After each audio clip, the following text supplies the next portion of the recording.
የምትወልጂው አማራም ፋኖ ነው እየተባለ ነፍሰ ጦር እንድትገደል ትዕዛዝ የሰጠው የጦር ኃይል ጠቅላይ አዛዥ እርሱ አይደሉምን? የአማራ ክልልን በሰማይም በምድርም ቅልጥ ወዳለ ጦርነት የከተተው ማርከህ ታጠቅ ሲል ከርሞ እንኳን ትጥቅህን ሱሪህንም አስፈታለሁ ብሎ የዘመተው የኦህዴድ ብልጽግና ጦር አይደለምን? በአዲስ አበባ ዳርቻዎች ላይ ያለ የባጃጅ ሹፌር በጠቅላላ አማራ ነው፣ በአዲስ አበባ ታክሲ ተራ አስከባሪ ሁሉ አማራ ነው እያሉ ለቅመው ያባረሩት ከንቲባ ማን ናቸው? የአዲስ አበባ ኦሮሞን ያባረረው ቅኝ ገዢው ነፍጠኛ ነው ብሎ በኦቢኤን መግለጫ የሰጠ ሰውስ ከአብይ አህመድ ውጭ ማን ነው? የአዲስ አበባ ነዋሪ አብዛኛው አማራ ነውና ከመሃል ካልተባረረ ለስልጣናችን ስጋት ነው ብሎ በኮሪደር ልማት ሰበብ ነባሩን የአዲስ አበባ ነዋሪ ያጸዳውስ ማን ነው? የአማራን ገበሬ ማዳበሪያና ምርጥ ዘር ከልክሎ ጅራፍ ይዘው ሲወጡ የጅራፍ ፖለቲከኞች ጩኸታሞች እያለ የተሳለቀባቸው ጠቅላይ ሚኒስትር ከአብይ አህመድ በፊት ነበርን?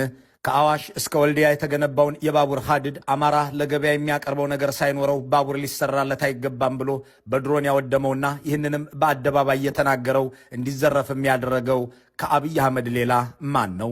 እርሱ አይደሉምን? አማራን ወደ ኋላ ለ30 ዓመት መለስኑ ብለው በይፋ የተናገሩት አገኘው ተሻገር የተሰኙት የኦህዴድ አምሳል አይደሉምን?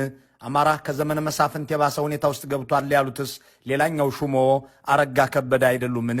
የመንግስት መከላከያ ሰራዊት የአማራ ሴቶችን ሲደፍር የሚል መሆኑን እነ ቢቢሲ ሲዘግቡ የታዩት በየትኛው ስርዓት ነው? ዩኒቨርሲቲ የገቡ ሴት የአማራ ተወላጆችን አግቶ ደብዛቸው እንዲጠፋ ያደረገውና የተደረገው የትና ማን ነው? ይህንን ሁሉና ከዚህም በላይ በደልና ወንጀል የፈጸሙ ጠቅላይ ሚኒስትር በአማራ ቴሌቪዥን ላይ ሲናገሩ ቅዱስ መስለው ነው። እንዳም ሆኖ የአማራ ህዝብ በታሪኩ አይቶት የማያውቀውን እልቂት፣ በደል፣ መገፋትና መፈናቀል እንዲሁም መጠቃት በሁሉም መስክ እያስተናገደ ነው በሳቸው ትዕዛዝና መመሪያ። እንኳን የኢትዮጵያ መንግስታት ወራሪው ጣሊያንም የኦህዴድ ብልጽግናን ያህል የገደለው የበደለውና ያፈናቀለው አይደለም የአማራን ህዝብ። እኔ ለአማራ ያደረግኩትን ከኔ በፊት በነበሩት 20 ዓመታት ውስጥ እንኳን አልተደረገለትም ይላሉ። በእርግጥ የአማራ ህዝብ ከሳቸው በፊት በነበሩት 20 ዓመታት ብቻ ሳይሆን በ100 ዓመታቱም ውስጥ በሴቶቹ፣ በእሴቶቹ፣ በእምነት ተቋሞቹ፣ በትምህርትና ጤና ተቋሞቹ ላይ የአብይ አህመድን ያህል በደል ያደረሰበት የለም።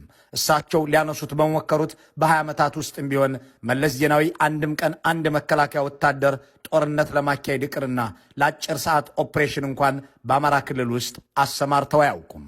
የአማራን ህዝብ 11 እዝ ጦር ልከው በሰማይ ፈርሜ የምልከው ነው በሚሉት ድሮን ሲገድሉ የሚውሉት የኦህዴድ ብልጽግና አለቃ የአማራን ህዝብ በጠላትነት ፈርጆ የነበረው ማን ነው እያሉ ሲናገሩ በየትም ቦታ ያለ አማራ እርምጃ ይወሰድበት ብሎ አዋጅ አወጀውስ ማን ነው የሚለውን ጥያቄ አይመልሱትም። ግን ይህንን ያደረጉት ራሳቸው ናቸው።